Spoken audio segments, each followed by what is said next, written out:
आज आपण बनवणार आहोत खास चवीची तिखट चटपटीत आणि एकदम छान अशी चिंचेची चटणी। ही चटणी जर खाल्ली ना तर तुम्ही बोटं चाटत राहताल। अशी ही भन्नाट रेसिपी पाहण्यासाठी ना व्हिडिओला शेवटपर्यंत नक्की बघा आणि आपल्या सिम्पली कुकिंग विथ पल्लवीला भरपूर प्रेम द्या। चला तर मग उशीर न करता या रेसिपीला आपण सुरुवात करूया। इथे ना आपल्याला चिंचेची चटणी करायची आहे। त्यासाठी ना एक वाटी इथे ना मी ही गावची चिंच आहे ती घेतलेली आहे। ह्याच्या बिया काढून घेतलेल्या आहेत। आता ना हे आपल्याला ना घालून घ्यायचे आहेत आणि हे आपल्याला ना अर्धा ते 1 तास आहे ना गरम पाण्यात भिजत घालून ठेवायचे आहेत। ह्याच्यात आहे ना आपल्याला कधी पण आहे ना असं मोजून घ्यायचं म्हणजे आपल्याला गुळाचं प्रमाण हा कळतं। आणि ह्याच्यात जरी बारीक बारीक असे चिचुके राहिले असले ना ते गाळून सगळे निघणार आहे। काही जे असे रेषे राहिले असले ना तर ते पण निघणार आहेत। सगळ्यात आधी ना आपल्याला अशी मोजून घ्यायचे आणि आता ह्याच्यात आहे ना आपल्याला गरम पाणी घालून घ्यायचं आहे। ही अर्धा तास आपल्याला भिजत ठेवायचे। इथे नाही ते मी गरम पाणी घालून घेते त्याला आणि ना झाकून आपल्याला ही आता अर्धा तास अशी भिजत घालून ठेवायचे। जर तुम्ही ना मार्केटची चिंच आणत असाल ना तर त्यात ना कचरा असतो, ते आधी एका पाण्याने धुवून घ्या आणि मग भिजत घाला। पण ही माझी घरचीच आहे, स्वच्छ आहे म्हणून मी ही धुणार नाहीये। ही ना आपल्याला अर्धा तास आहे ना भिजत ठेवायची आहे आणि पुढे काय करायचं किंवा कुठलं साहित्य घ्यायचंय ते मी तुम्हाला पुढे दाखवते। तुम्ही बघू शकता छान अशी आपली चिंच आहे ना ही भिजलेली आहे। आपण आहे ना ह्याला 1-2 मिनिटं चुरून घ्यायचंय। खूप छान भिजलेली आहे, शिजवायची काहीच गरज नाहीये। अशी भिजत घालून आपण झटपट अशी चिंचेचं पाणी करू शकतो।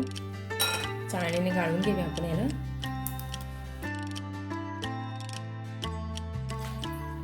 तुम्ही बघू शकता पल्प सगळं खाली येतोय छान असा। 1 वाटी जर चिंच असेल ना त्याला आपल्याला 2 वाटी एवढा गुळ लागणार आहे। चिंच तुमची किती आंबट आहे त्यानुसार गुळाचं प्रमाण कमी जास्त होऊ शकतं। माझी थोडी गोड आहे म्हणून मी 2 वाट्या घेते। जर तुमची खूप आंबट असेल तर तुम्हाला 3 वाटी पण गुळ लागू शकतो। आणि खजूर पण काही घालायची गरज नाहीये। खजूर घातली ना त्याची टेस्ट जरा थोडी खजूर सारखी पण लागते। आपण फक्त अशी चिंचेची केली ना छान अशी ह्याची चटणी किंवा चिंचेचं पाणी आपलं रेडी होतं।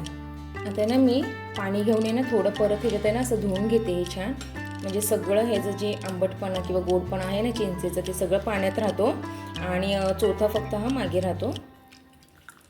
छान असं आपण ह्याला धुवून घेऊया आणि गाळून घेऊया एकदा ह्याला। आता छान असं ना आपली चिंच चुरून झालेली आहे, त्याचा सगळा गर हा काढून झालेला आहे। आता आपला हा चोथा शिल्लक राहिलेला आहे। आता ना आपल्याला अशी जाडबुडाची कढई घ्यायची आहे आणि या कढईमध्ये जो आपण गर केलेला आहे ना तो घालून घ्यायचा आपल्याला। आता ना या कढईमध्ये ना आपण जे चिंचेचा कोळ करून ठेवलेला आहे ना किंवा चिंचेचं पाणी ते आपल्याला ना घालून घ्यायचंय। छान असं आपलं चिंचेचं जे आपण गाळून घेतलेलं पाणी आहे ना ते आपण ह्याच्यात घालून घेतलेलं आहे। 1 वाटी जर आपली चिंच असेल ना तर आपल्याला ना 2 वाटी इतकं गुळ लागणार आहे। तसं आता आपण ह्याच्यात घालून घ्यायचं आहे तो गुळ पण। ज्या वाटीने आपण चिंच मोजली ना त्याच वाटीने आपल्याला घालून घ्यायचं आहे। इथे मी 1 वाटी आणि अजून 1 वाटी घालून घेणार आहे आणि ही दुसरी वाटी, अशा आपल्याला 2 वाट्या घालायच्या आहेत। आता छान असं आपल्याला ना मिक्स करून घ्यायचं आहे। हळूहळू ना हा गुळ वितळायला चालू होतं, सुरुवात होते। 1-5 मिनिटं ना आपण ह्याला आता उकळी आणून घ्यायचं आहे। आता ना आपला ना हा गुळ आहे ना तुम्ही बघू शकता विरघळलेला आहे। आता ही चिंच किती शिजवायची किंवा ती कशी कळणार आहे आपल्याला चिंचेचं पाणी रेडी झालंय की नाही पण मी तुम्हाला सांगणार आहे। पूर्ण आहे ना ह्याच्यातलं पाणी नाही आटलं पाहिजे। ही चिंच आहे ना घट्ट झाली पाहिजे। हा जो पाक आहे ना तो घट्ट, आपण जो गुळ घातला त्याचा पाक बनला पाहिजे, तो घट्ट झाला पाहिजे। म्हणजे ना आपली हे जे चिंचेचं आपण जे पाणी करणार आहे ना ते 1-2 महिने नाही तर 6 महिने छान असं टिकलं जातं आणि चवीला तर अप्रतिम असं लागतं घरी। कलरसाठी थोडीशी मिरची पावडर घालून घेणार आहे। ही बेडगी मिरची पावडर आहे। अर्धा टेबलस्पून इथे आपल्याला काळं मीठ घालून घ्यायचं आहे। आता छान आपल्याला मिक्स करून घ्यायचं, जास्त काही घालायची गरज नाहीये। ओरिजिनल चिंचेची चव लागली पाहिजे, म्हणजे छान लागतं ते चिंचेचं पाणी। आपण भरपूर असं साहित्य त्यात घातलं ना त्याची चव आहे ना, मूळची जी चव असते ना चिंचेची ती निघून जाते। म्हणून आहे ना मोजक्या साहित्यामध्येच हे पाणी ना छान असं लागतं। हे ना असं आपल्याला घट्ट होऊन द्यायचं। ह्याच्यातलं पाणी आहे ना हे कमी झालं पाहिजे, जे पाण्याचं प्रमाण आहे ना ते कमी झालं पाहिजे इतपत आपल्याला आहे ना हे उकळून घ्यायचं आहे आणि गॅस मग बंद करायचं आहे। 5 ते 10 मिनिटं झालेले आहेत। हे पाणी छान असं उकळलेलं आहे, तुम्ही बघू शकता। ह्याला असं घट्टपणा आलेला आहे म्हणजे आपलं चिंचेचं पाणी रेडी झालेलं आहे। स्पॅच्युलावर घ्यायचं आहे आणि ह्याचं बघायचं आपल्याला किती घट्ट आहे। अशी गंधासारखी ती होते, आपल्याला ती जाणवते गंधासारखी झालेली घट्ट अशी होते ही। आपल्याला ह्या स्टेजवरच आहे ना गॅस बंद करायचा आहे आणि ही पूर्ण आपल्याला गार होऊन द्यायची आहे. गार झाल्यावर एकदा मी तुम्हाला पुन्हा दाखवते ती किती घट्ट झालेली आहे. तुम्ही बघू शकता गार झाली ना आपली चटणी अशी ही रेडी झालेली आहे. गार झाल्यावर एवढी घट्ट झालेली आहे आणि हेच बरोबर आहे. तुम्ही बघू शकता पळीला पण दिसते तुम्हाला, ही पटकन पडत नाही आहे. म्हणजे छान अशी आपली चटणी रेडी झालेली आहे. अशी चटणी जर बनवली ना तर अजिबात ही खराब होत नाही. 6-6 महिने ती फ्रीजमध्ये छान अशी राहते. आता चटणी केली म्हटल्यावर आहे ना आपलं काहीतरी चाटी झालंच पाहिजे. मग आहे ना जे घरात आपलं साहित्य आहे ना त्यातच आहे ना मी ना भेळ करणार आहे. चला तर मग आपण भेळीचा स्टॉल इथे लावलेला आहे, तो पण मी तुम्हाला दाखवते ना. तुम्ही बघू शकता चिंचेची चटणी म्हटल्यावर काहीतरी खावंसं हे वाटणारच आहे, आवश्यकच आहे ते. तर इथे घरी आपल्याला जे साहित्य असतं ना भेळेचं तर साहित्य सगळ्यांच्या घरी अवेलेबल असतं. तर इथे मी भेळ करणार आहे आणि ना इथे आपले ना सगळं साहित्य इथे मी स्टॉल मांडून झालेलं आहे. फक्त याच्यात चटणी नव्हती चिंचेची, ते आता मी घालून घेते आणि याच्यात काढून घेऊया आता.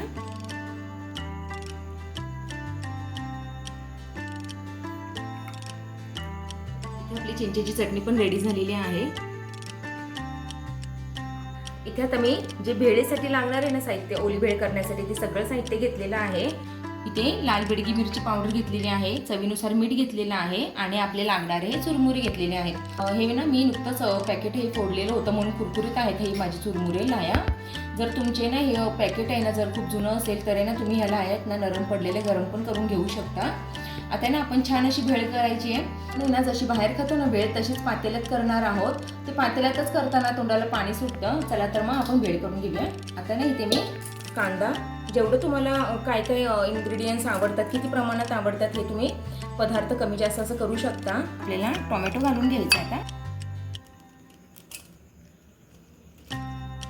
इथे ना आपल्याला कैरी घालून घ्यायची आहे, शेंगदाणे घालून घ्यायचेत आपल्याला.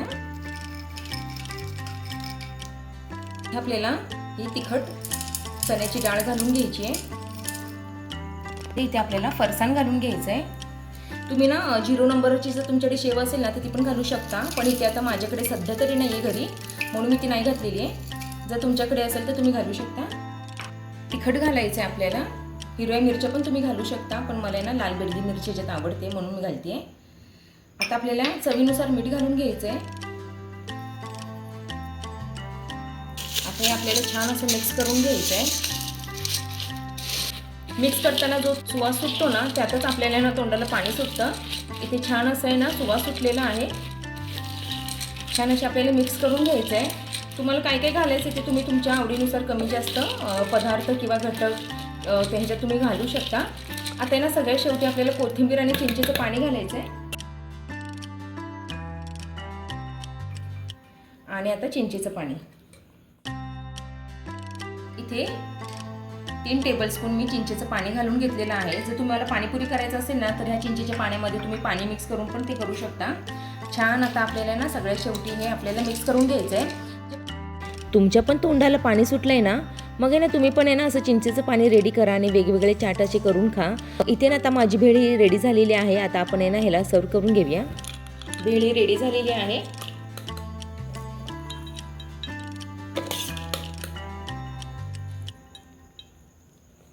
आता पुन्हा एकदा आपल्याला ना हे सगळं साहित्यानं रिपीट करायचं आहे. ह्याच्यावर आपल्याला पुन्हा एकदा ते सगळं घालून घ्यायचं आहे. इथे मी कांदा घातलेला आहे, टोमॅटो घातलेला आहे, पुन्हा एकदा कैरी घातलेली आहे, डाळ घातलेली आहे आणि शेंगदाणे घालायचे आहेत. आणि सगळ्यात शेवटी आपला जो मेन घटक आहे ते चिंचेचं पाणी आपल्याला घालून घ्यायचं आहे. चला तर मग आपण चिंचेचं पाणी आता घालून घेऊया. तुम्हाला किती आवडतं ना त्यानुसार तुम्ही ते चिंचेचं पाणी कमी जास्त करू शकता. इथे ना आपली छान अशी ओली भेळ ही रेडी झालेली आहे. ही रेसिपी तुम्हाला कशी वाटली, आवडली का? मग नक्की लाईक, शेअर आणि सबस्क्राईब करायला विसरू नका. चला तर मग पुन्हा भेटूया अशा एका छानशा आणि नवीन रेसिपीमध्ये. तोपर्यंत बाय.